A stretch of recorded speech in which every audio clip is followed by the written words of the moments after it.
শিশুদের প্রিয় লেখক প্রতিশ্রুতিশীল শিশু সাহিত্যিক জানে আলম মুন্সি আজ জন্মদিন।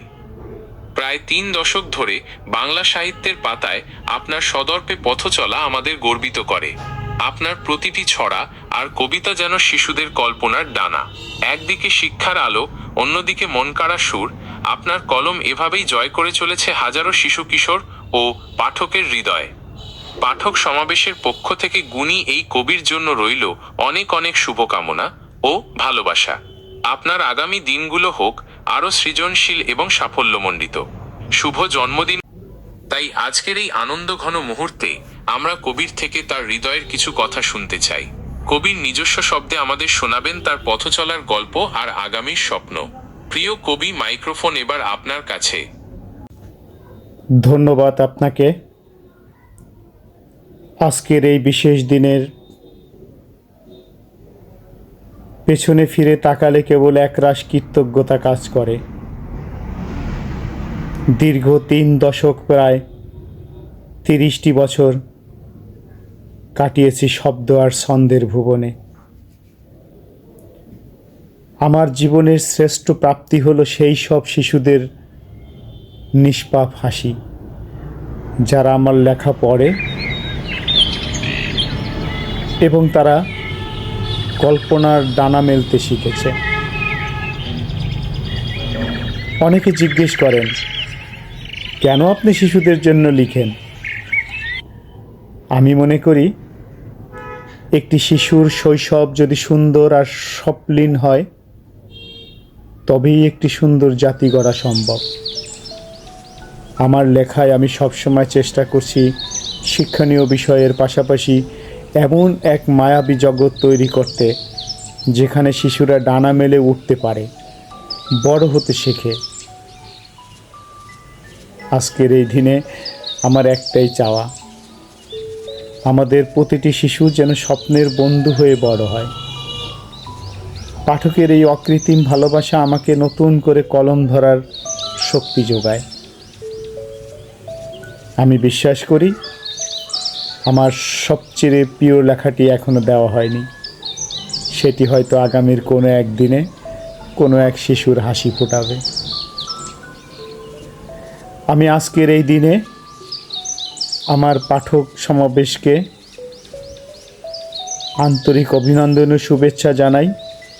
সেই সাথে আমার পরিবার এবং আমার শুভাকাঙ্ক্ষী যারা রয়েছেন, আমার এই কঠিন পথ চলার পথেও যারা আমাকে উৎসাহ উদ্দীপনা দেয়, তাদের প্রতি আমার অকৃত্রিম ভালোবাসা ও শ্রদ্ধা।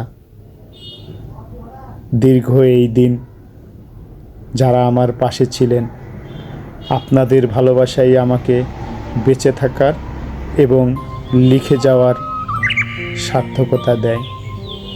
আশা করি সবাই ভালো থাকবেন, সুন্দর ও সুস্থ জীবন যাপন করবেন। এমন কোনো বিশেষ মুহূর্ত কি আছে যা আজও আপনার মনে দাগ কেটে যায়? আগামীর স্বপ্ন, যে শিশুদের আপনি স্বপ্নের ডানা মেলতে শেখান, তাদের জন্য এবং আগামী দিনের বাংলা শিশু সাহিত্য নিয়ে আপনার নতুন কোনো ভাবনার কথা কি আমাদের জানাবেন? একটি সুন্দর প্রশ্ন করেছেন। আজকের শিশুরাই আগামীর কাণ্ডারি। তাদের সৃজনশীলতা সাজবে নতুন পৃথিবী। যান্ত্রিক যুগে বইয়ের পাতা থেকে বিমুখ শিশুদের আবারও অক্ষরের মায়ায় ফেরাতে হবে। এটা আমাদের অঙ্গীকার। কেবল পাঠ্য বই নয়, আনন্দদায়ক সাহিত্যের মাধ্যমে জাগিয়ে তুলতে হবে তাদের কল্পনা শক্তি। মনে রাখবেন, শিক্ষা যেন বোঝা না হয়, আনন্দের উৎস হয়ে ওঠে। সেই লক্ষ্যেই হোক আমাদের পথ চলা।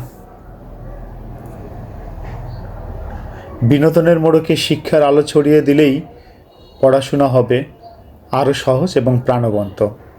তাই তো সৃজনশীল সাহিত্যই পারে শিশুদের মনন গড়ে তুলতে এবং সুন্দর সমাজ উপহার। আপনার লেখা ছোটদের খুব প্রিয়, তাই মেলা উপলক্ষে জানতে চাচ্ছিলাম, এবারের বই মেলায় শিশুদের জন্য আপনার নতুন কোনো বই প্রকাশিত হচ্ছে? হ্যাঁ, এবছর বইমেলায় শিশু কিশোরদের জন্য আমার একটি শিশুতোষ গল্পগুচ্ছের বই আসছে। বইটির নাম ছোট্ট মনের স্বপ্নযাত্রা।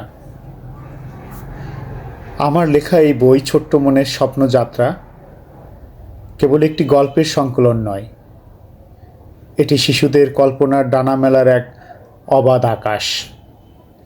আমি চেষ্টা করছি প্রতিটা গল্পের মাধ্যমে আমাদের গ্রাম বাংলার শেকড়, ইতিহাস, ঐতিহ্য এবং প্রকৃতির অকৃত্রিম রূপকে ছোটদের সামনে জীবিত করে তুলতে।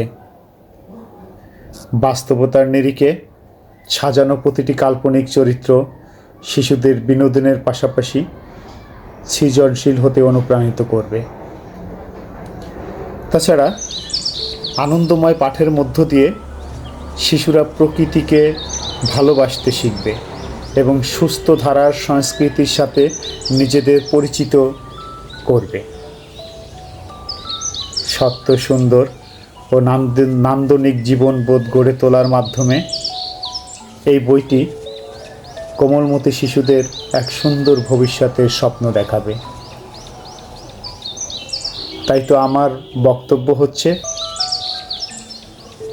সামান্য আর্থিক বিনিয়োগ করে হলেও শিশুদের চিত্ত বিনোদনের জন্যে কিংবা মোবাইল থেকে সরিয়ে রাখার জন্যে প্রত্যেক ঘরে ঘরে এমন একটি বই সংরক্ষণ করা বা সংগ্রহে থাকা উচিত। সবাইকে ধন্যবাদ।